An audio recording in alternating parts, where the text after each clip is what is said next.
bonjour à tous et merci d'assister à cette présentation de Keda, qui est un outil de scaling pour Kubernetes. Je l'ai découvert à l'occasion d'une mission chez un client, donc je suis prestataire, pour pouvoir scaler des jobs parce qu'on voulait lancer un nombre de jobs dynamiques en fonction du contenu de notre base de données. Ceux qui connaissent Airflow disent « Mais non, tu vas pas utiliser Keda pour ça, tu vas utiliser Airflow. » Oui, je sais. Merci. C'est ce sur quoi je me suis redirigé ensuite. Mais comme j'ai exploré le truc, je me suis dit que j'aurais fait une petite presse à Loïc, qui lui l'a mis vraiment en prod chez Decathlon. Donc du coup, moi je me présente, Logan, je suis consultant back-end, archi, tech lead, dans ces environs, quoi. Et je joue aussi le rôle de directeur technique chez Zenica Lille. Vas-y. Donc bonjour, moi c'est Loïc, je suis consultant formateur chez Zenica Lille, je suis aussi Google Developer Expert sur les technologies GCP, je suis contributeur Quarkus, vous pouvez me retrouver sur les réseaux sociaux @LoïcMathieu, et pour les curieux, j'écris des articles régulièrement sur mon blog. Et donc j'ai mis en place Keda donc chez Decathlon sur une application de streaming de messages via du Kafka. Et donc, c'est ce que je vous raconterai une fois que Logan vous aura présenté Keda. Bien. Avant de vous présenter Keda, on va faire un petit jeu. Et ça marche. Donc, vous allez tous lever la main. Alors, première question, est-ce que vous savez lever la main? Oui. Maintenant, je vais poser... Non, mais restez la main levée. Hein. Je vois une main timide là derrière. Vas-y, tu peux laisser la main levée. Du coup, première question, qui connaît Kubernetes? Ceux qui ne connaissent pas, vous pouvez baisser la main. Normalement, il y a... Quelques mains qui se baissent. Deuxième question, qui a déjà déployé du pod ou de la charge de travail sur Kubernetes? Donc là, on perd la moitié. Et donc, qui a déjà eu à scaler, que ce soit manuellement ou automatiquement, cette charge de travail? Et pas mal. Ouais, pas mal. Bon, bah, ceux qui ont la main levée, j'espère que vous allez apprendre des choses. Et comme l'a dit Loïc tout à l'heure, on apprend toujours. Donc, c'est parti.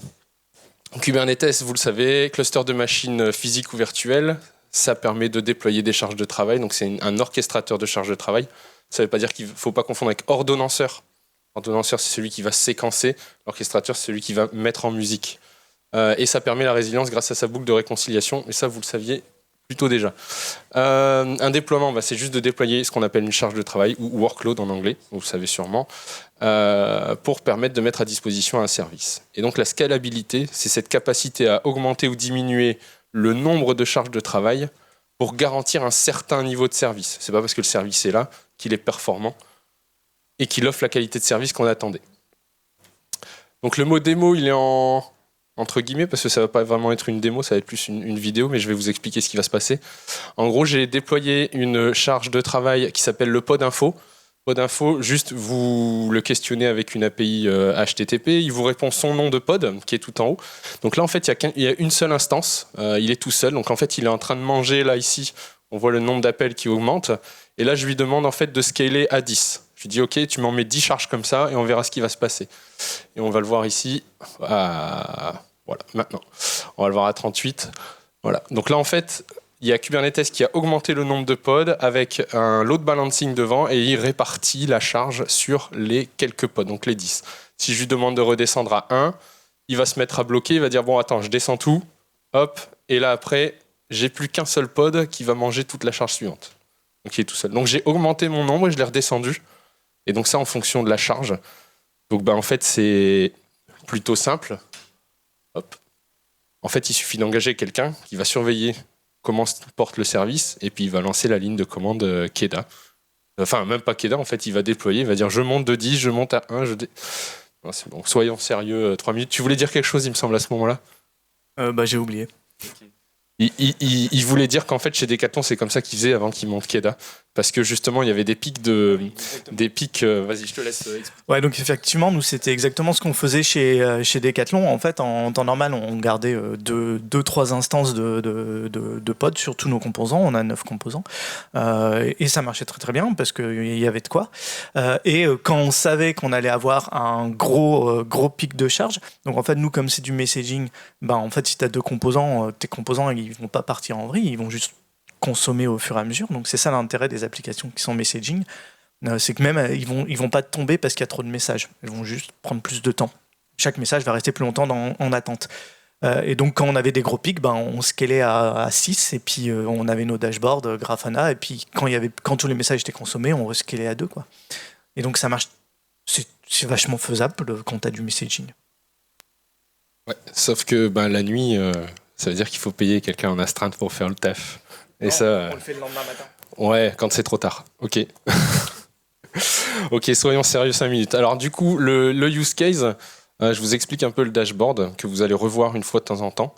Le premier graphe ici, c'est le temps qu'on passe à être accueilli. Donc on voit qu'on a un temps maximum d'attente d'environ 15 minutes. En dessous, le microservice. Donc on peut dire que c'est des microservices qui sont impliqués dans un parcours utilisateur. Donc on a un microservice de commande et un microservice de paiement. Et en dessous, le nombre de charges de travail pour chaque microservice. Là, j'ai pris comme exemple un restaurant parce que ça parle à tout le monde. Vous savez très bien que vous mettez du temps à être accueilli, à commander, à payer, surtout à payer. C'est souvent la galère le midi quand on doit aller bosser à 14h. Mais en fait, ce sont des concepts que vous pouvez retrouver dans n'importe quel commerce, finalement, que ce soit du e-commerce, dans un magasin physique, etc. Vous allez toujours avoir à peu près ce même processus. Donc en fait, le auto-scaling, non, c'est dans l'autre sens, ouais, c'est mieux. Donc il y a un auto-scaling conventionnel, out of the box. En fait, Kubernetes, il va vous permettre de faire un auto-scaling grâce aux horizontal pod autoscaler, ou autrement appelé HPA. Donc si vous m'entendez dire HPA, c'est un scaling automatique. Donc il y a deux scaling conventionnels. Il y a celui CPU RAM, qu'on met en place en général dès le début. On dit, bon allez, je vais scale sur le CPU, je vais lui dire que c'est à 80%, puis il advienne que pourra. Donc je vous montre vite fait le fichier de conf. Ça, c'est un fichier de conf. Ceux qui ont déjà eu à scaler des pods, vous avez déjà eu à écrire ce genre de choses. Ce qui est ultra important, c'est le CPU doit être maintenu à une utilisation d'en moyenne 75%. Donc si j'ai 5 pods, il faut qu'en moyenne dans l'ensemble, j'ai 75%. Si je dépasse, je vais en rajouter. Si je suis en dessous, je vais en enlever. Donc à votre avis, là, je suis en train de scaler l'entrée, donc l'accueil. À votre avis, est-ce que je vais scale up ou pas si je remets exactement la même charge? Donc, qui pense que ça va scale up? Personne, et vous avez tous raison, parce qu'en fait, le CPU est une mauvaise métrique. En fait, je recommence. Le métrique, ça n'a rien apporté là. Du coup, on l'a bien vu, il n'y a pas eu de pod ici, il n'y a pas eu de pod rajouté. Et finalement, mes métriques, elles sont restées pareilles ici. Donc j'ai toujours dû attendre. Alors pourquoi est-ce que donc ça n'a pas d'effet, donc pourquoi? En fait ici, ce qu'il y a ici en haut, c'est le taux d'occupation de mon CPU au repos. Et ce qu'il y a là en bas, c'est pleine charge. Et donc en fait, on voit qu'on est sensiblement les mêmes au niveau de la commande et du paiement. Par contre, au niveau de l'entrée, ici, on a mangé un petit peu. Mais on n'a pas dépassé le seuil, donc il n'y a pas eu de scale-up. Okay. Donc ça nous apprend que finalement, un service qui attend un autre service, donc cette chaîne d'API comme ça, finalement, s'il est en train d'attendre, son CPU, il est tout plat. On peut faire le parallèle avec un employé qui est en magasin, en train de se déplacer dans le magasin. On se dit, cette personne-là n'est pas occupée, je vais le solliciter. Sauf que en fait, il est en train d'aller chercher un produit dans un rayon. Il est en train de prendre une information quelque part. Donc ça nous apprend que c'est hyper difficile de savoir si une charge de travail ou une personne est occupée juste en l'observant comme ça sur des métriques très simples. Donc il va falloir essayer d'aller chercher des métriques plus métiers. Le deuxième scaling conventionnel qu'on fait, c'est souvent sur les custom metrics. Custom metrics, c'est une métrique qui est fabriquée par Prometheus, qui est mis à disposition au HPA, et le HPA va le questionner à intervalles réguliers pour savoir où est-ce qu'il en est et s'il doit scale up, scale down. Donc ça, c'est le fichier de config. Là, je vous mets que un fichier de config. Il faut savoir qu'en amont, il y en a 3, 4. Ouais, 3, 4. Facile. Il faut avoir les droits de le faire. Et si vous n'avez pas le droit, bec dans l'eau. Vous ne pouvez pas continuer. Donc là, c'est que la dernière étape. En amont, il y a eu configuration de la métrique custom, l'API service, le Kubernetes adapteur, etc. Ce qui s'appelle le Kube Controller Manager et non pas l'adapteur. Donc ici, je lui dis, ton nombre de requêtes par seconde, il doit être maintenu en moyenne à 1. Donc, ça veut dire que dès que je vais monter au-dessus, je vais scale. OK ? Donc, ça nous apprend que finalement, un service qui attend un autre service, donc cette chaîne d'API comme ça, finalement, s'il est en train d'attendre, son CPU, il est tout plat. On peut faire le parallèle avec un employé qui est en magasin, en train de se déplacer dans le magasin. On se dit, cette personne-là n'est pas occupée, je vais le solliciter. Sauf que en fait, il est en train d'aller chercher un produit dans un rayon. Il est en train de prendre une information quelque part. Donc ça nous apprend que c'est hyper difficile de savoir si une charge de travail ou une personne est occupée juste en l'observant comme ça sur des métriques très simples. Donc il va falloir essayer d'aller chercher des métriques plus métiers. Le Alors, bon, du coup, même question que tout à l'heure, mais là, vous avez changé d'avis. Est-ce que ça scale up ou pas? Oui, ça scale up. Par contre, ça scale up beaucoup trop tard. Mon service, il n'a pas du tout été amélioré. Je suis toujours à 15 minutes d'attente. Par contre, j'ai eu du scale. Alors, quand on fait l'approche naïve, on fait son custom metrics, on regarde juste ça, et on se dit « Ah, c'est bon, ça scale. Allez, merci, au revoir. » Sauf qu'en fait, on n'a pas du tout amélioré la qualité de service. Donc c'est un peu mieux, mais c'est pas foufou. Donc c'est pas trivial à mettre en place. Il m'a fallu configurer. Alors je suis pas Ops du tout. Hein. Je suis tech lead archi, donc je peux vous dire que l'Ops, j'en suis relativement loin et j'ai bien galéré. J'ai dû faire appel à un collègue, tout ça, tout ça. C'est souvent basé sur des formules de rate. Donc en fait, les gros pics d'un seul coup, ils vont être écrasés par le rate, justement par le fait qu'on regarde une tranche de 2 minutes. Ou une ou 3. Ça réagit un peu tardivement. Hein, le scale-up, on a vu qu'il a eu lieu trop tard. Et en plus de ça, ça traîne vachement en longueur ici. On voit que l'échelle de temps, elle est de 20 minutes. Donc en fait, 20 minutes après la charge, on n'est pas redescendu. Je vois quelqu'un qui fronce les sourcils, mais c'est ce que je dis, c'est que c'est très probablement lié au fait que j'ai pas pu configurer finement mon cluster Kubernetes, étant donné que j'ai utilisé GKE. Voilà. Donc si vous n'avez pas la main, vous n'avez pas la main. Désolé. Ouais, exactement. Service manager, on fait pas ce qu'on veut. Bon, vous l'aurez compris, les HPA, c'est bien au début, mais en fait, on voit tout de suite on est très vite limité. J'ai eu pas mal de maux de tête pour le configurer. Il y a le côté un peu en retard qui en fait pénalise. On a la sensation que ça va améliorer le service, mais finalement, ça améliore pas le service. Et alors encore pire, c'est qu'en fonction de la techno qui est utilisée, on va pas réussir à faire du tout notre scaling. Hein. Je pense notamment à des pratiques de développement un peu actuelles, modernes, hein, avec Quarkus, tout ce qui est développement réactif, avec Vertex par exemple. Finalement, il est très peu soumis à la charge. Enfin, l'empreinte qu'il va avoir au niveau CPU et RAM, il va être plutôt plat. Donc en fait, il accepte très bien les charges.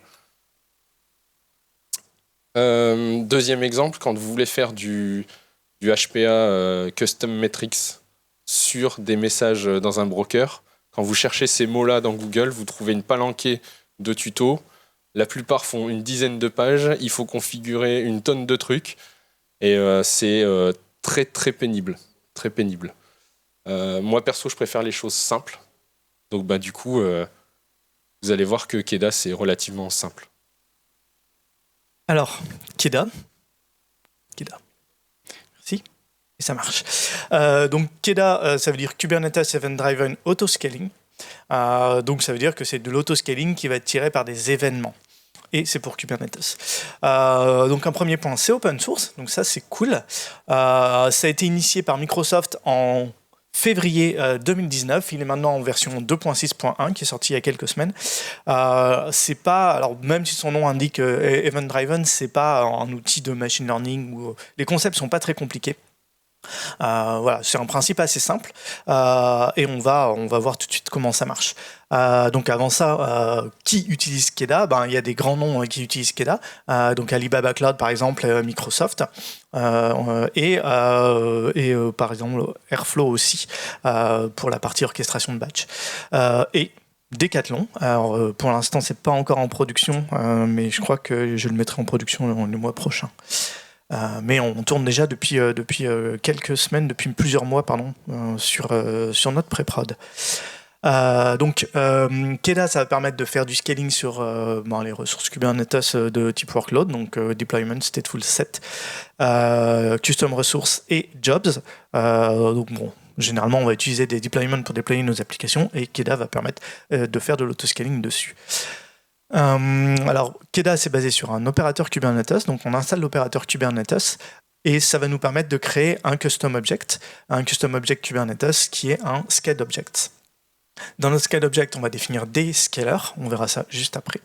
Le principe, c'est qu'on va créer le scaled object, l'opérateur de Keda va le détecter, il va ensuite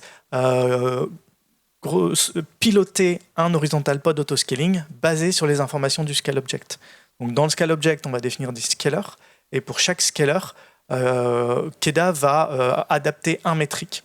Donc le grand intérêt de Keda, c'est que ça se repose sur les mécanismes internes d'autoscaling de Kubernetes. C'est pas lui qui va aller piloter le scaling des pods, il va juste aller piloter un horizontal pod autoscaler pour nous.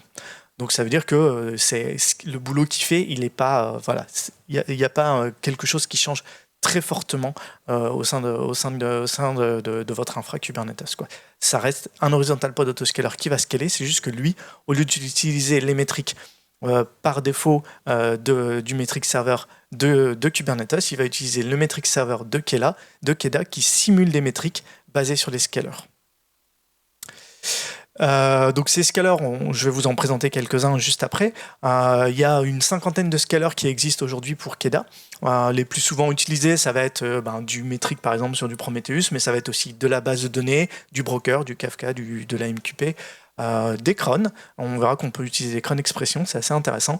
Des scalers sur des API, il y en a plein. Voilà. Le côté vachement cool, c'est que c'est un monde ouvert, c'est-à-dire que vous pouvez créer vos propres scalers et utiliser vos propres scalers. On a d'ailleurs un de nos collègues, Nicolas Lassalle, qui a créé un scaler sur de l'Elasticsearch. Donc si vous voulez scaler sur des infos dans Elasticsearch avec Keda, c'est possible grâce à notre collègue. Voilà.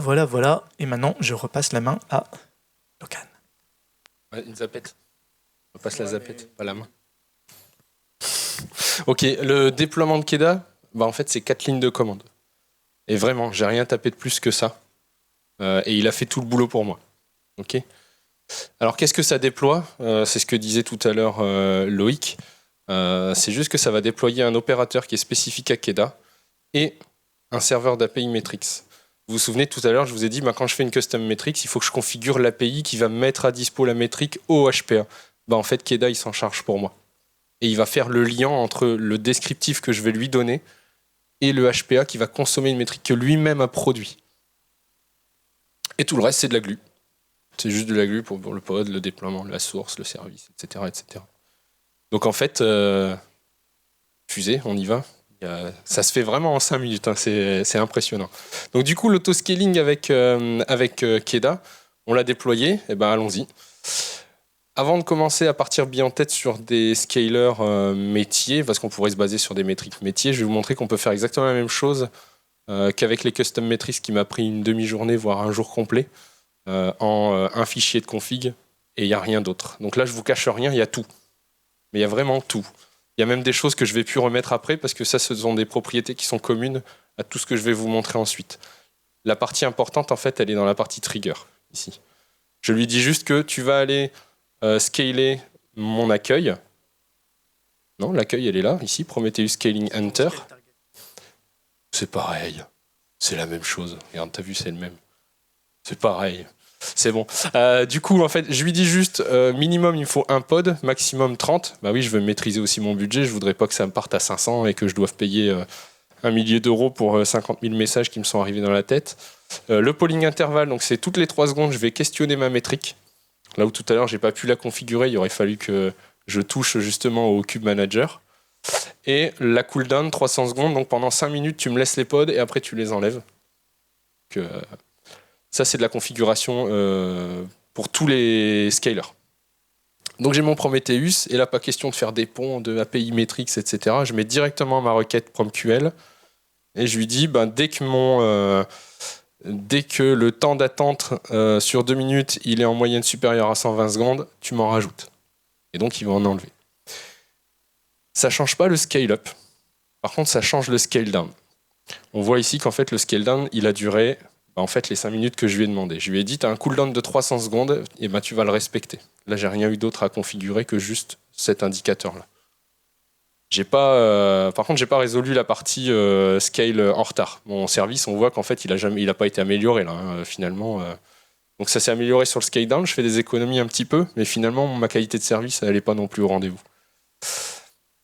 Donc c'est beaucoup plus simple. J'ai mes 4 commandes, j'ai mon descripteur de scale d'object et roule. Le scale down, il dure beaucoup moins longtemps après. Par contre, on est toujours réactif. C'est pas anticipé. Et l'empilement, il n'est pas équilibré. Donc là, on est dans le cadre d'une API, on n'est pas dans le cadre d'un consommateur de messages. Du coup, il y a une sorte de file d'attente qui se crée sur le pod. Et si j'ai 500 appels API qui sont en attente, c'est pas parce que je rajoute un pod qu'en fait, il y a une partie des 500 qui sont en attente qui vont revenir sur l'autre. Elles vont rester stockées dans le pod d'origine. Donc en fait, c'est pour ça qu'un scale tardif ne va pas arranger votre situation. Tout serait arrivé. On peut faire le parallèle avec une caisse en magasin. Si vous avez 500 clients qui attendent à une caisse, quand il y a une caisse qui ouvre, en général, il y a les 500 magasins, il y a une partie qui vont venir se greffer dessus. Là, c'est comme si on disait, non, la caisse qu'on vient d'ouvrir, elle est réservée qu'aux nouveaux arrivants. Donc en fait, les 500 clients qui sont derrière, eux, ils n'ont pas de qualité de service améliorée. Je pense qu'on a fait le tour. Donc comment est-ce que je peux réussir à faire mieux ? Tenter d'anticiper, se baser sur des indicateurs métiers. Donc en fait, pour se baser sur des indicateurs métiers, je ne vais pas aller faire de la conf compliquée avec du Prometheus pour publier dans mon applicatif, écrire du code pour, etc. Non, je vais directement aller chercher la donnée en base. Parce que j'ai mon cœur de métier dans ma base de données, donc je suis capable d'aller le chercher directement sans passer par toute une tuyauterie qui est compliquée. Donc là, je vous remontre une amélioration notable. C'est que en fait, je vais scaler mon service de commande, mais basé sur l'arrivée de mes consommateurs dans le restaurant, dans le magasin, sur le site e-commerce. Et je vais dire que je vais compter tous les clients qui n'ont pas commandé, qui sont arrivés il y a plus de 5 minutes. Dès que j'ai un client qui est là dans le magasin ou sur le site depuis plus de 5 minutes et qui n'a pas encore commandé, je sais qu'il va commander. En général, un client, quand il est sur un site web, à partir du moment où il met un article sur son caddie, c'est qu'il va très probablement passer par la commande et par le paiement. Donc ça, on pourrait réussir à l'anticiper. Un taux de transformation, durée de visite, tout ça, c'est des données qu'on peut avoir. Donc en fait, c'est tout ce que je fais, c'est de me baser sur de la donnée, mais qui est complètement métier. Je vais la chercher directement à la source. Et là, on voit qu'en fait, on a amélioré directement la commande. On est passé à, je vois pas bien je me mets, on est passé à 5 minutes, 6 minutes. Donc on a réduit de 70% le temps d'attente, la qualité de service. Et là ici, c'est à peu près pareil. Là, on est descendu à moins de 2 minutes d'attente. Tout à l'heure, on était à 16. Donc en ayant anticipé un tout petit poil, en me basant sur des vraies données qui sont métiers, j'arrive à faire un scaling qui est anticipatif et qui en plus me coûte pas hyper cher parce que finalement, il subit le pic et il redescend très vite. Donc en fait, ça devient hyper intéressant. J'ai réussi à anticiper mes commandes. Par contre, je me mets à payer des employés entre guillemets en trop parce que finalement, si je suis dans le cadre d'un restaurant ou d'un magasin, la nuit, mon magasin en général, il est fermé. Il n'y a pas un employé qui reste, sauf peut-être pour la sécu, mais bon, encore que. Du coup, comment est-ce qu'on peut réussir à économiser ? Finalement, on vous a parlé de cron expression tout à l'heure. On va configurer une cron expression. Donc sans Keda, il existe, j'ai trouvé 3 repos qui permettent de faire ça. Ils sont tous pas maintenus depuis plus de 6 mois. Donc j'ai pas trop envie de me baser sur des... En plus, ça se base sur des contrôleurs qu'il faut réinstaller sur le cluster Kubernetes. Donc j'ai pas trop envie de me baser sur des contrôleurs qui sont pas maintenus, qui ont potentiellement des failles de sécu, etc. Et j'ai pas envie de réinstaller 50 fois des contrôleurs. En fait, je peux me baser sur Keda pour le faire. Et c'est hyper simple. Je cible l'entrée, comme j'aurais ciblé exactement les autres microservices, la commande, le paiement. Et je lui dis, tu t'actives de minuit 20 à minuit 30, 1h20 à 1h30, etc. Donc toutes les heures, j'ai mes pods qui vont se réveiller et être prêts à encaisser de la charge. Ce mode de fonctionnement-là, il est inversé. Je ne mets pas un 1 ici et là un 0 pour dire je te désactive parce que ça ne marche pas. Kubernetes ne peut pas aller en dessous du min replica. Donc on fait l'inverse. Mais bon, c'est un détail. Du coup, ce que ça donne, en fait, en zoomé, mes 3 services, je les ai scale up, scale down à 2 minutes d'intervalle. Donc en fait, on voit que le service d'entrée, il scale, puis la commande, puis l'accueil. Et finalement, on a nos pics, nos chevrons, en fait, toutes les heures. Donc en fait, ça va nous permettre de faire un petit peu d'économie, parce que ça coûte cher, les pods et les charges de travail, surtout quand on sait qu'on n'a pas de charge à encaisser. Voilà. Donc, c'est hyper simple. Keda, il vient avec quelques avantages. C'est que c'est un outil open source. Il est ultra simple à utiliser. J'ai mis plus de temps à monter mon cluster Kubernetes qu'à faire mes déclarations de scale d'objets et mes tirs de charge. On peut combiner plusieurs scalers. C'est le plus gros qui va gagner. Donc si vous dites passivation en cron de de minuit à 6h du matin, si j'ai quelque chose qui arrive et que j'ai une autre métrique qui dit il faut se réveiller, il va se réveiller. Donc en fait, c'est pas une passivation stricto sensus. Et c'est hyper ouvert parce que finalement, on peut se plugger sur une tonne de trucs. Hop, les temps d'ab, ça on l'a dit tout à l'heure. Et on pourrait se passer de Prometheus. Si je dis que finalement le scaler Prometheus, je l'utilise pas, finalement j'ai même plus besoin de Prometheus, je peux aller chercher mes données partout ailleurs. Donc maintenant je vais laisser Loïc faire son retour d'expérience. Oui, tout à fait. Donc j'ai mis en place Keda sur une application qui s'appelle VC Stream. Donc c'est une plateforme pour nous streamer des données. Donc en fait pour la value chain de Decathlon. Donc le principe c'est qu'on a des données qui sont mises à disposition par des applications partenaires. On les fait transiter sur un broker Kafka. Il y a un peu de routage, des règles très simples comme ça. On les envoie vers un ERP. Et de l'autre côté, on a l'ERP qui nous envoie de la donnée. On va pareil la router et la mettre à disposition vers les autres systèmes. Voilà, donc ça a été écrit avec le framework Quarkus, c'est déployé dans du Kubernetes sur GKE. Et donc, si ça vous intéresse d'en savoir un peu plus sur ce qu'on a fait, il y a une user story sur le blog de Quarkus. Non. Donc voilà, grosso modo, c'est ça. On a 9 composants. Listener, router, validator, extractor, router, sender. Il y en a 2 qui ne sont pas définis. 2-3 qui ne sont pas définis, c'est pas grave. Et donc, on a les ERP en entrée, des applications partenaires, et on a aussi les ERP qui sont en sortie. Donc, on fait dans les deux sens. Et en fait, il y a plusieurs modules d'ERP. Donc, on va avoir plusieurs instances des listeners et des senders qui se connectent à l'ERP. Et on a aussi plusieurs extractors. Un extracteur va extraire la donnée depuis un topic, extraire une donnée qui est mise à disposition par une application partenaire. Donc on a en tout, et donc tout ça c'est du Kafka, donc entre chaque composant on a des topics. On a en tout donc nos 9 composants qui sont déployés 20 fois, puisqu'il y en a certains qui sont multi-instances, et aujourd'hui en production on a 45 pods, donc on a plusieurs réplicas de chaque composant, on a entre 2 et 3 réplicas. Donc ça c'est ce qu'on a aujourd'hui en prod. Alors tous ces composants c'est des composants qui font que du messaging, donc il n'y a pas d'accès à la base de données, ils n'ont pas de transformation, ils ne font pas beaucoup de CPU parce qu'il n'y a pas de règles métiers complexes, ils font vraiment pas grand chose, c'est une algorithmique très simple, c'est du routage, un petit peu du dispatch, de la transformation de format standard ou des choses comme ça. Voilà. Alors, quel besoin on avait ? Ce qu'on voulait, c'était optimiser l'utilisation des ressources dans une démarche Green IT, mais aussi dans une démarche FinOps, tout simplement.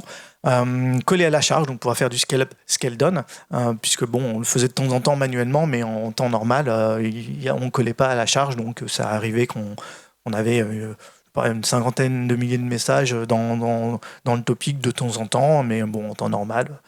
Ça se passait bien, mais voilà, parfois il y avait un petit peu d'attente. Et surtout, ce qui nous intéressait, c'était d'avoir d'une haute réactivité. Chose qu'on n'avait pas forcément avec un horizontal pod autoscaler. On y reviendra pourquoi juste après. En fait, on a un moment la nuit, par exemple, où on passe de 10 000 messages par minute à 200 000 messages par minute d'un seul coup, pendant 2-3 minutes, et puis après ça s'arrête. Pourquoi ? Parce qu'il y a quelqu'un qui nous envoie un batch. On a beau faire du streaming temps réel sur notre plateforme, si la source des données, c'est du bon vieux batch des familles qui nous envoie tout d'un seul coup à 3h du mat, on a tous les messages qui s'empilent. Voilà. Donc, nous, ce qu'on aurait voulu à ce moment-là, c'est pouvoir scaler très très rapidement, en quelques secondes. On voulait aussi arrêter les environnements de test et de pré-production la nuit et le week-end parce que ça sert à rien, puisque moi de toute façon je bosse de 9 à 18, le reste du temps je fais autre chose. On avait les problématiques de scaler sur du Kafka. Pour du scaling Kafka, le CPU n'est pas le bon indicateur. En fait, on s'était aperçu que quand on scalait à 3 nos composants, 3 instances, 3 réplicas d'un composant, nos topics, ils avaient 6 partitions, donc chaque réplica consommait 2 partitions, et à 2 partitions, on ne dépassait rarement les 30% de CPU. Voilà. Ouais. Non, c'est un Kafka. C'est du pass sur Haven.io. Mais notre Kafka, par contre, lui, il consomme un peu plus de CPU que nos composants. Ouais. Voilà. Donc le CPU n'était pas le bon indicateur parce qu'en fait, on n'allait pas scaler au-delà de 3. Après, c'est notre conf, on aurait pu mettre plus de partitions, on aurait pu faire des choses différentes, mais en tout cas, le CPU, c'est rare de dire on va faire un horizontal pod autoscaler qui va scaler à à 50% du CPU, parce que on peut au contraire avoir de ce fait, au moindre dysfonctionnement, plein d'instances qui se démarrent. Voilà, le CPU, c'est un peu compliqué. Et donc, on a installé cet horizontal pod autoscaler là. Alors, il y a une loupiote. Ça, c'est cool. Donc, c'est un scale object. Il va nous scaler. Donc là, c'est notre composant qui gère les anomalies, mais on a le même pour tous. Hein, on a le même type de scale object pour tous. Donc, un réplica, 6. C'est un exemple, hein, j'aurais pu mettre 12, on s'en fout. Voilà. Un réplica à 6, et on va voir ces fameux scalers, je ne sais pas pourquoi on les définit avec des triggers, mais chez Keda, ça s'appelle bien des scalers. Et donc là, je vais sur celui de merci. Ouais. Je vais sur celui d'en dessous d'abord. Désolé. Donc, on a un scaler Kafka. Comment ça marche ? On lui dit où est-ce que tu te connectes.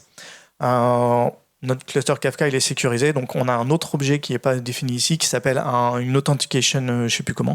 L'intérêt, c'est que l'authentification, elle est centralisée, elle est définie une fois sur mon namespace, et tous mes composants réutilisent la même authentification. Donc ils ont séparé la partie authentification, donc la partie secret, du bootstrap server. Donc ça, c'est le petit côté un peu pratique. Donc ensuite, on va lui dire, tu bases ton lag sur... tu vas scaler quand il y a des messages dans ce topic-là, et ces messages, ils sont des messages à destination de ce consommateur-là. Donc si vous connaissez pas trop Kafka, donc les messages c'est dans un topic, et consumer group, c'est si on a 3 réplicas qui consomment d'un topic, ils sont dans un même consumer group de manière à faire du load balancing entre les différents consommateurs. Voilà. Et donc on va définir un lag threshold. Donc le lag, ça veut dire combien de messages il me reste à consommer, combien de messages il y a dans le topic que je n'ai pas encore consommé. Donc là, on a un threshold à 1000. Donc le grand intérêt ici, c'est qu'en fait, imaginez qu'on ait 2 composants qui se sont démarrés. D'un seul coup, ils ont une charge énorme. Si on scalait sur du CPU, par exemple, nos 2 composants, ils seraient à 200% de CPU. Okay. Et si vous mettez un scaler à 75%, comme ce que j'ai ici, le principe, c'est que l'horizontal pod autoscaler, il calcule, il dit par rapport à ma norme, mon threshold qui est à 75%, j'ai 200, puisque j'ai mes 2 composants qui sont à 100% de CPU. Donc, ce que je vais faire, c'est que je vais mettre un pod, parce que avec un pod, je serai capable d'avoir 3 fois 75, 225. Voilà. Et donc, j'ai 200. 200, c'est en dessous de 225. Donc, il va scaler qu'un pod. Et puis après, si j'ai beaucoup de charge, les CPU vont repartir sur les 3 pods. 300, il va dire, tiens, combien je dois en avoir pour faire un multiple de 75. Donc, en fait, il scale par palier sur du CPU. Avec du Kafka, moi, si j'ai 50 000 messages dans mon broker, il va faire 50. Et là, on a un scaling qui est beaucoup plus réactif. Okay. Donc, on a gardé un scaling de type CPU. Ce scaling de type CPU, il va utiliser le scaling CPU intégré aux horizontal pod autoscaler. Donc, c'est du scaling CPU standard, utilisation 75. Pourquoi on l'a gardé ? C'est un peu pour être ceinture bretelle. C'est-à-dire qu'on se dit, normalement, on va scaler proprement sur le lag, parce que de toute façon, notre CPU, il ne va pas partir en vrille. Par contre, si jamais il se passe un truc bizarre sur le cluster, si jamais il y a un bug, si jamais il y a un incident sur le cluster, souvent c'est le CPU qui va monter. Le CPU est un bon indicateur d'un dysfonctionnement sur l'application, donc ça permet de dire qu'on va quand même scaler, rajouter des réplicas si jamais le CPU part en vrille. Voilà, donc c'est ceinture bretelle. Et voilà, donc après, on a mis notre cron expression. Donc grâce au cron, on va dire on veut un réplica minimum de 8 à 19. Alors moi, je suis pas là de 8 à 9 ni de 18 à 19, mais bon, on a mis un petit peu de rab. Et du lundi au vendredi. Voilà. Donc comme ça, là c'est notre conf pour notre dev et notre UAT, donc nos 2 environnements de pré-production. Et ça marche super. Alors, pour qu'il passe à 0, de ce fait, il faut mettre idle replica count. Donc le principe, c'est qu'il va scaler entre 1 et 6 en temps normal. Okay. Et quand il détecte que tout est à 0, il va scaler à idle replica count. Donc l'idle replica count est utilisé quand Keda détecte qu'il n'y a plus d'activité sur aucun des scalers. Donc ça veut dire là, j'ai 3 scalers, cron CPU Kafka, il va passer à 0 réplica si il y a 0 désir de réplica sur mon cron, donc en dehors de cette heure-là, s'il y a 0% de CPU et s'il y a 0 lag. Quand il va passer à 0, il va en fait désactiver le HPA, parce qu'un HPA, un horizontal pod autoscaler, on ne peut pas être à 0.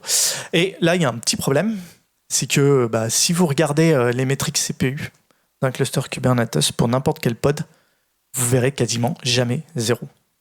Quand il ne se passe rien, vous verrez 1, 2 ou 3. Donc qu'est-ce qu'on a fait ?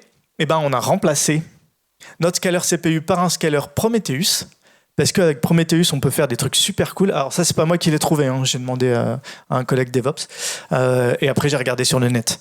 En fait, alors moi j'appelle ça de la normalisation. Je dis à Prometheus, tu me fais la moyenne de mon CPU, ok, super. Et je lui dis, quand c'est supérieur à 5, tu le prends. Sinon, on, je sais pas à quoi ça sert, mais c'est là, ça doit être là, vector 0. Donc vector, en fait, un nombre dans Prometheus, on appelle un vecteur. C'est une donnée dans Prometheus, c'est un vecteur. Donc grosso modo, tu dis que tu prends le process CPU usage s'il est supérieur à 5, sinon tu prends le vecteur 0, donc tu me mets à 0. Et donc ça veut dire que mon CPU, quand il est entre 0 et 5, en fait, je lui dis c'est 0. Et donc comme ça, je vais bien scaler. Comme ça, il va être détecté comme étant inactif si mon CPU est inférieur à 5. Vous avez compris ? Cool. C'est du PromQL, effectivement, qui est le langage de Prometheus. On peut faire des trucs apparemment super complexes avec. De ce fait, j'ai passé 15 minutes sur la doc, c'était sympa. Quatrième étape, parce que c'est pas fini. C'est fini côté Keda, mais c'est pas fini parce qu'on est sur GKE. Et d'ailleurs, de toute façon, si vous êtes sur Kubernetes, vous avez les mêmes problèmes, en moins compliqué. C'est bien d'autoscaler mes pods.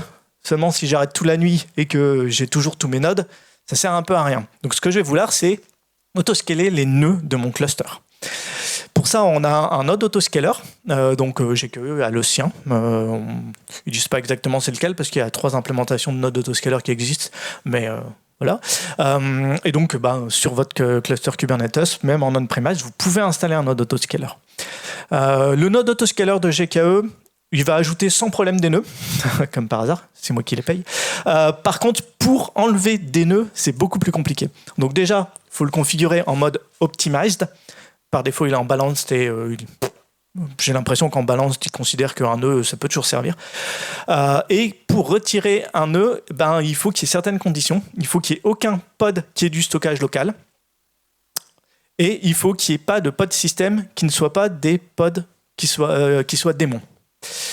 Et en fait, il y a encore d'autres petites subtilités, mais ça, c'est un petit peu compliqué. Et en fait, nous, sur notre cluster, tout d'abord, on avait des pod systèmes qui sont autres que démons, puisqu'il y a tous les pod systèmes de Kubernetes, il y en a qui ne sont pas des démons. Et puis, tous nos pods avaient du stockage local, pour une raison. On fait de l'injection de secret depuis Vault, et on a un injecteur automatique, et l'injecteur de Vault, il crée un empty-dir, un stockage de type empty-dir pour mettre les secrets. Et un stockage empty-dir, c'est un stockage local.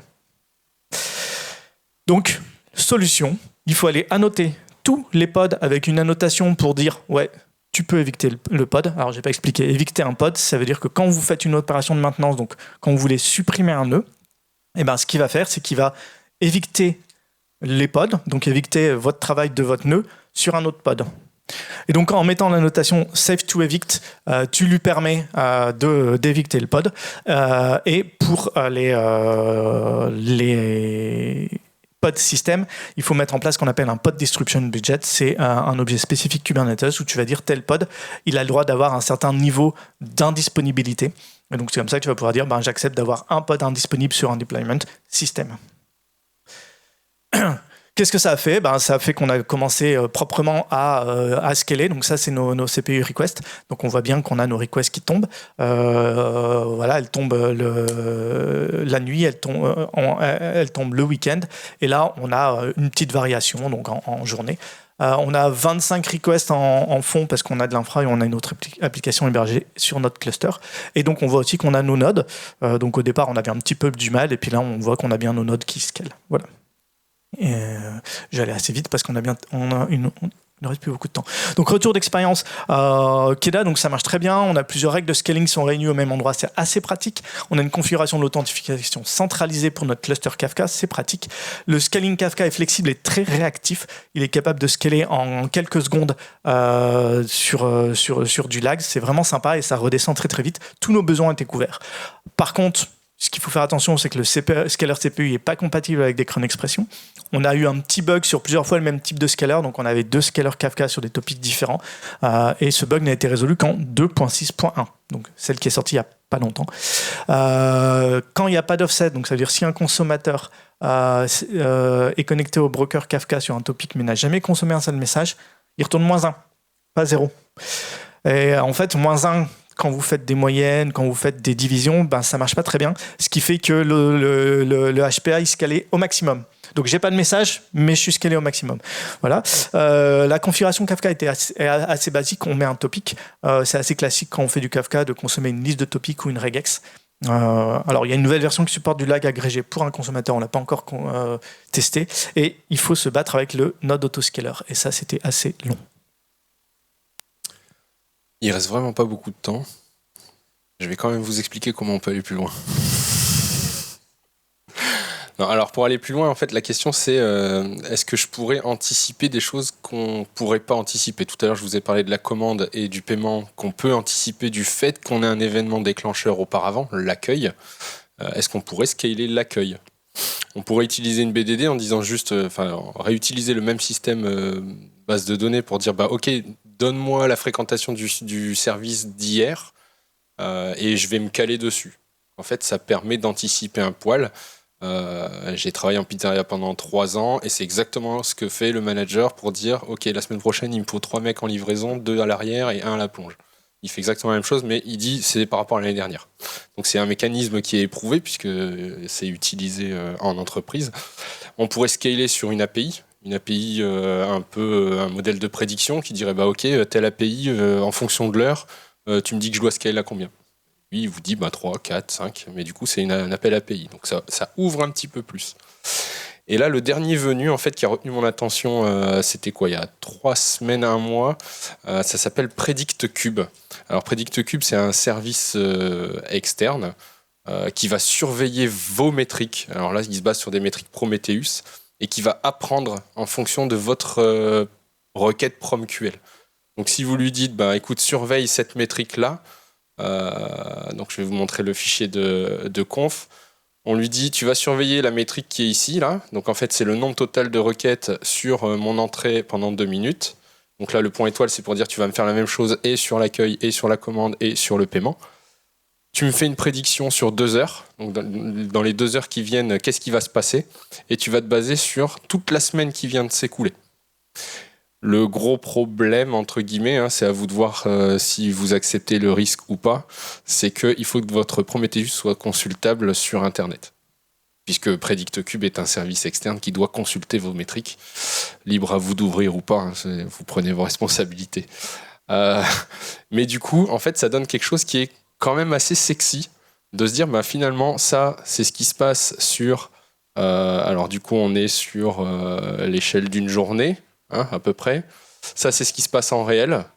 Et ça, c'est ce que va faire PredictCube. Donc, en fait, il y a l'idéal. Donc, l'idéal, c'est la courbe bleue qui dit ce serait cool qu'on soit à ce scaling-là. Il y a le prédit, donc c'est un petit peu en amont. Et en fait, finalement, vous prenez la prédiction, vous la décalez d'1 minute, et vous avez le ready. Donc, en fait, PredictCube va vous donner... et c'est pas PredictCube qui pilote votre cluster. C'est vraiment Keda qui dit « Hey, PredictCube, tu me dis combien ?» Lui, il dit 3. Ok, je vais à 3. Et il suit juste... donc ça revient exactement à l'API de prédiction, sauf qu'en fait on s'appuie sur un système qui est déjà existant et qu'on peut questionner. Donc conclusion sur le papier, Keda, moi je trouve ça hyper séduisant. C'est une des premières pistes que j'ai explorées quand j'ai voulu scaler des jobs en fonction du nombre, je vous le disais en intro, en fonction du nombre d'éléments qu'il y avait dans ma base. Ça permet de construire une stratégie de simple à moyennement simple, pas complexe parce qu'on peut pas...